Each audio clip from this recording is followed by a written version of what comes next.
සිනාවකට පුළුවන්ද මිනිස් සිතේ අපූරු හැඟීම් ඇති කරන්න. පුළුවන්. හිනාවක් කියන්නෙම කැඳවීමේ ద్వාරයක්. ආදරේ හැඟීම් හිත්වල පුරවන්න පුළුවන්. පුංචිම පුංචි හිනාවකට වන්.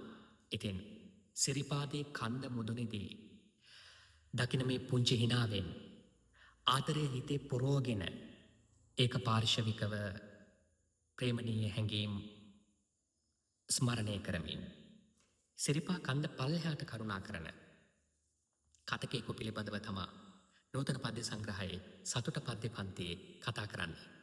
ඉතින් මේ වගේ ගොඩක් රස මුසු තැන් නූතන පද්‍ය සංග්‍රහයේ තියෙනවා. ඔබෙත් මගෙත් ජීවිතය ගැන ලියවිච්ච ගොඩක් කවි නූතන පද්‍ය සංග්‍රහයේ තියෙනවා. ඒ නිසා සිංහල කියලා කියන්නේ සිලබස් එකක්ම නෙවෙයි. සිංහල ඇතුලේ අපි අපේ ජීවිතයේ සංවේදනාවන් බෙදා හදා ගන්නවා.